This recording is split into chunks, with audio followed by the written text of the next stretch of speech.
Welcome to our program on Kardec Radio.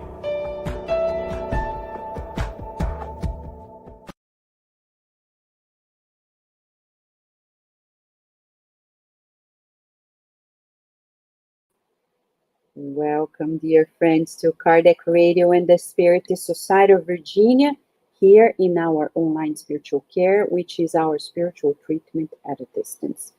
You're welcome to join us. Prepare yourself. This is a moment, it's very short, 20, 25 minutes, maximum 30 minutes. Prepare your bottle of water, prepare where you are, and if possible, turn off all and everything but this. Keep it on. And have a glass of water, a jar of water, anything. Because the good spirits, they will pay us a visit. And they will be delivering the treatment that we need. We have many stories of people who have done this online spiritual care in critical times. And they feel the difference. They see how the good spirits are unfailing. You and I, we are all here in this current, sustaining it for the good spirits to do what they need to do in the name of God. So now, it is an opportunity for us to join forces, pray, receive the remedies, and then receive the passes as well. Let us begin with our prayer, shall we, friends?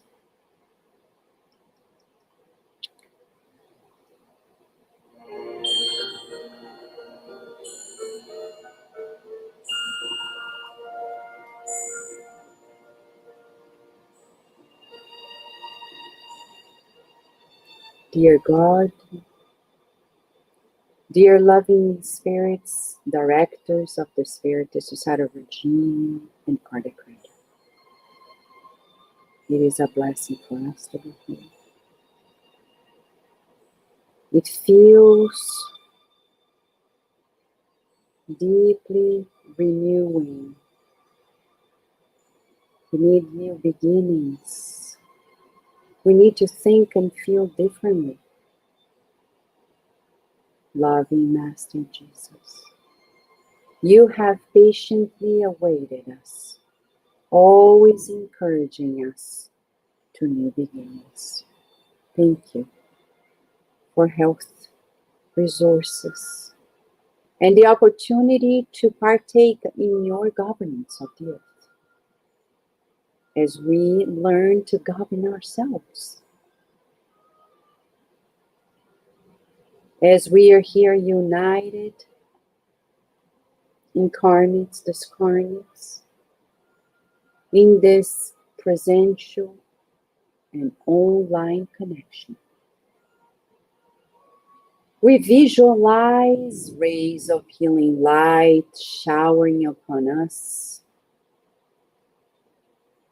We see the loving spirit doctors traveling their way to see those who have their names in the book of prayer at Kardec Radio and the Spiritist Society of Virginia.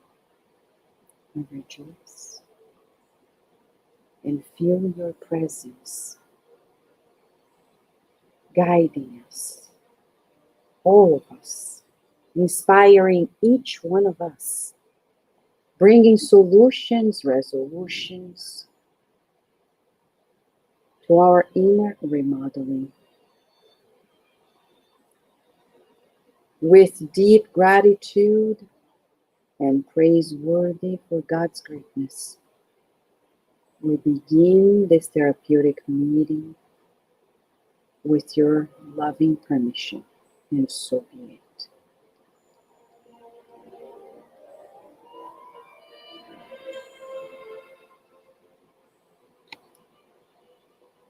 Friends, as we talk about God, we are going to talk about divine assistance. It's chapter 13 of the book Happy Life. Joanna de Angelis through Divaldo Franco shares with us this very short message. And she begins by mentioning to us, always rely on divine assistance. The question is, do we? Do we rely on divine assistance? And how often do we do it? Do we do it often? You know, is it like rarely, sometimes, often, or always? Because she begins with the word always. And it's not by chance. Because when she says always, she's saying it should be our daily practice, our moment-to-moment practice. Sometimes we go desperate because we rely on a certain family member, on a friend, on the economy, on our country, on the current scenario of the world. And then, of course, we are not optimistic at all. But what difference will it make when we shift gears and say, I rely on God's assistance always? Meaning, I don't know how, but God knows it. If God knows it, everything shall pass. Joseph of Egypt had his own experience. He was betrayed by his very brothers. He was sold to slavery at a time in which very likely being sold to slavery meant death or eternal, quote unquote, slavery. He could have gone desperate. Did he? Soon he understood God had a plan. He didn't know what plan it was, but he felt there was a reason for him to be somewhere else. And being captive, he kept himself delving within his connection with God. His mediumistic abilities kept opening up. He was a man, medium, who knew how to interpret the dreams, his dreams, the dreams of others. A guard had dreams he didn't understand. And Joseph was able to unveil the meaning, decoding the dream.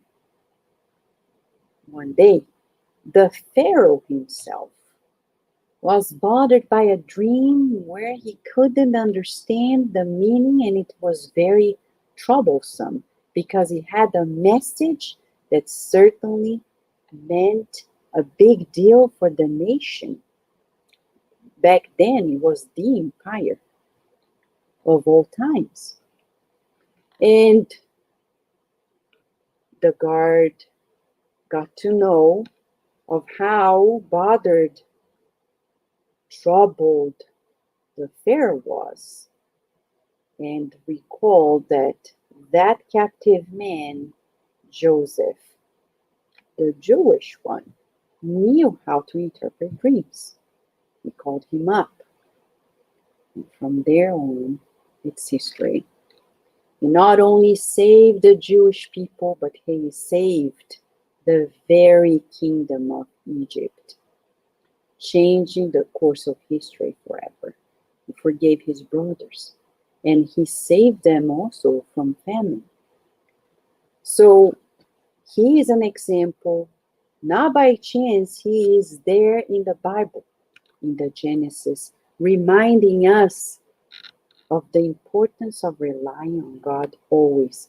When people are looking at us and thinking, you're not going to amount to anything, you're never going to be able to do this, you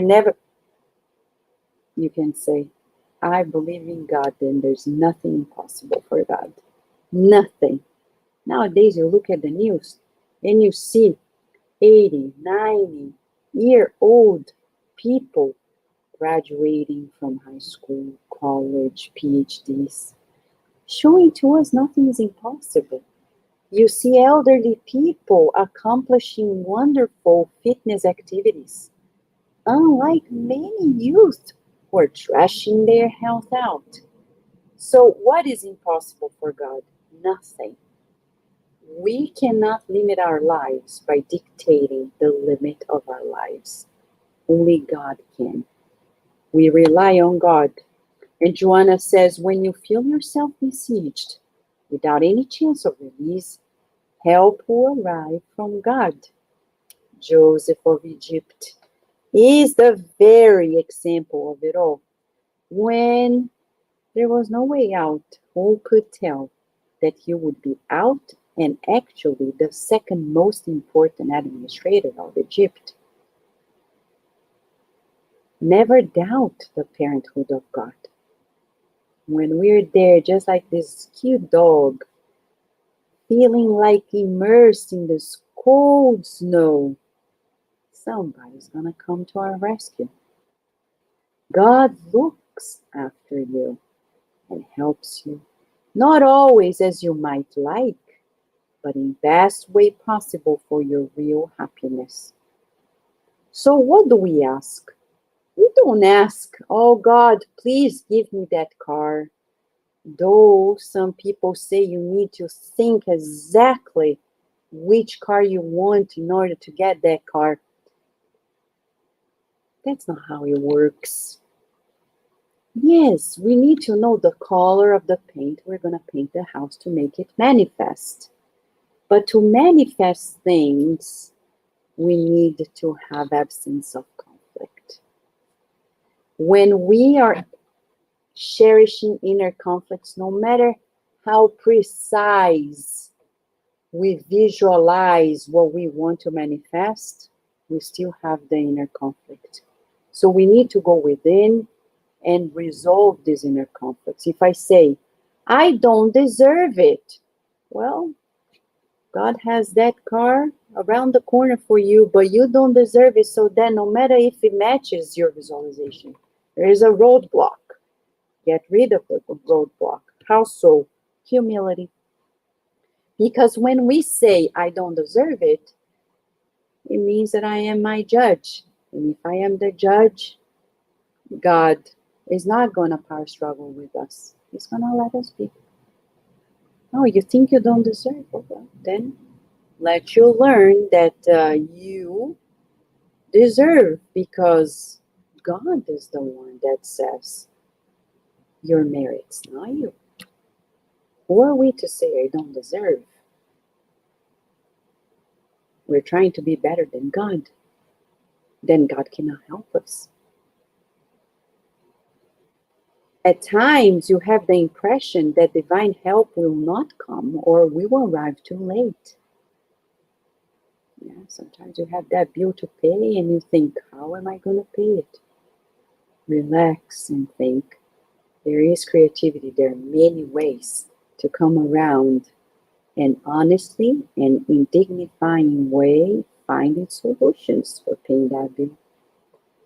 Yes, resisting that impulse from previous lives of getting into clandestine works. Yes, we have to be very careful. So many people justify their little crimes, yeah, because it's a crime, by saying, yeah, but I needed the money. Yeah. A thief or somebody who betrays or lies, you don't need a big lie, small lie is a lie. There's no big cheat, small cheat. There's cheat. There's no small betray, big betray. There's betray. There's no small vengeance, big vengeance. There's vengeance. And it comes in all ways and forms. So we need to trust. And that's why you and I reincarnated, to practice faith, to practice resilience, to practice patience, to practice perseverance, determination, and courage. But if we're stuck in old patterns, when we quickly fell back in old patterns, we're not going to progress. We're going to have to reincarnate time and again with the same trials, same tests, till we surrender and say, I relax and I trust in God. That's it. I relax. Don't listen to the world. What does the world know? What does the world know? Sincerely, nothing. Remember when I had Virginia, I was 41 years of age. And it was a beautiful pregnancy. I had friends who were much younger and had children. They had problems because it's nothing to do with age. But science says, yes, we respect science, but does science know it all? No, science doesn't know it all. Science knows a bit, but not everything. But God knows it all. Relax, rejoice, enjoy that moment. And she wraps up by saying, after the crucial moment, if you have persevered in waiting for it, look what she says, persevered in waiting for it, you will find that help came a few moments before any other event happened. Persevere in waiting. That means endurance. To endure. Yes, sometimes, like you're thirsty and you say, I'm going to buy a bottle of water. Well, you're just a mile away from home. Just wait. Go home and drink it at home. Why spending that money? Endure. Be resilient. So, wait. And even at deathbed, when people become distraught because they feel the end is coming, but they cannot control when the end is coming. That's the hardest. Because you have to persevere in waiting for the transition. What do we do then? We need to practice now. Practice this surrender to God. Total surrender. Like babies. Remember when you're a baby, you're not worried about anything. You didn't ask your mom, Mom, pick me up. Did you forget? Well, maybe if you had a wet diaper or you're hungry, but usually you trust. So feel yourself. That's the exercise for us. Total surrender is as if we're babies being rocked by God. Always. If you feel yourself like a baby being rocked by God, though we have to do our things, that way we're going to be practicing what Joanna de Angelis said at the beginning. Always rely on God. The ultimate model, of course, is Jesus. Because in good and bad times, he taught us how to rely on God, to surrender to God like a baby. Though he was an adult, he was always like, oh, Father, please help me. Sustain the plan, your will, not my will, but yours. Let us be inspired, prepare ourselves as our dear Daisy is coming here to lead us into the passes and the prayer.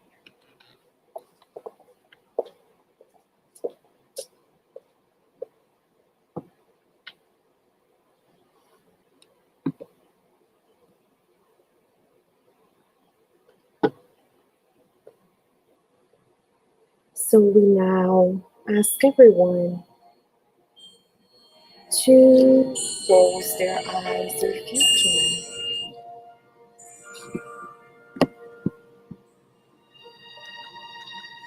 Let us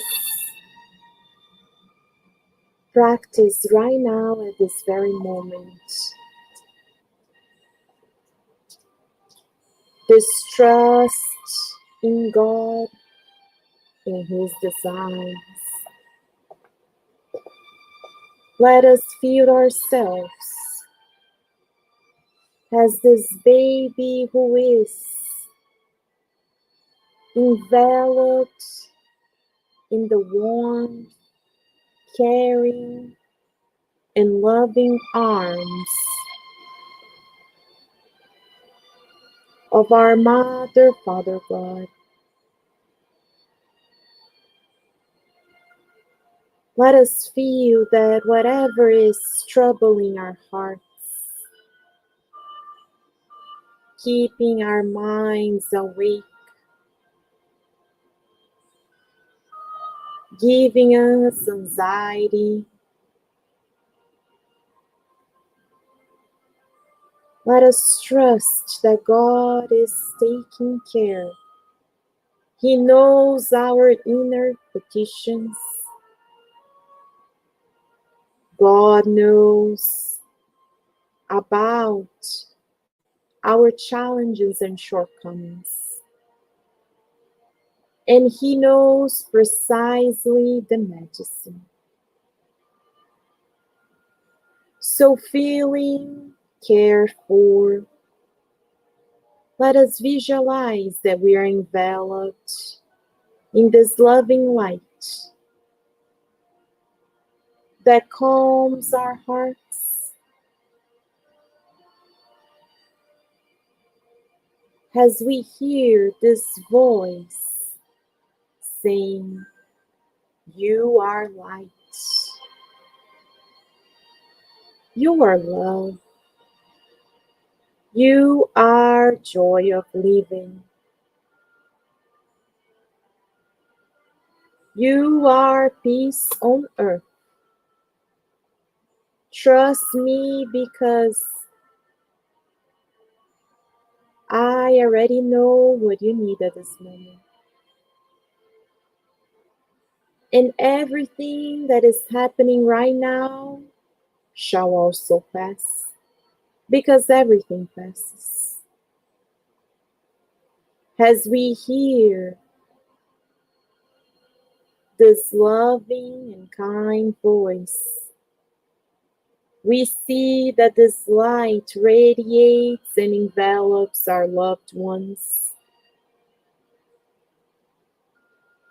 It envelops each room in our homes, recycling energies that are not welcome, rescuing those who need help and support. Let us visualize our loved ones and those connected to our hearts in both realms, being also enveloped by this healing light. We see that this light travels through our streets, reaching hospitals, nursing homes, shelters, those who are wandering the streets. This light reaches prisons, our neighbors' homes, and as it envelops our whole planet, we raise our vibrations even higher to say thank you, dear Lord of Life, for giving us so much, for providing everything that we need, even before we acknowledge it. And we thank you for the blessing of this reincarnation, the opportunity to learn, to grow, to readdress mistakes of the past.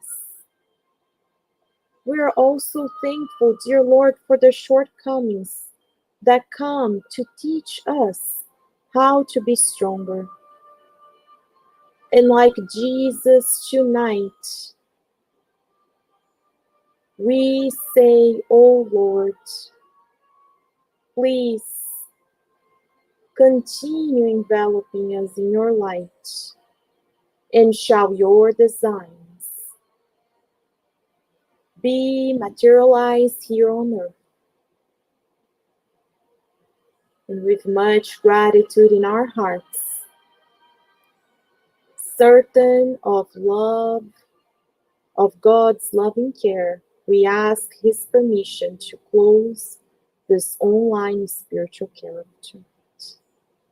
And so be it.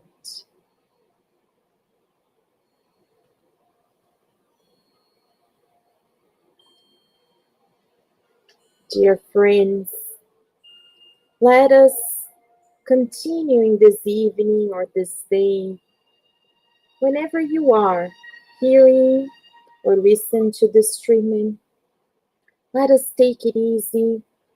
Let us be thoughtful of our words, of our thoughts, of our actions, because we will continue being treated throughout this evening.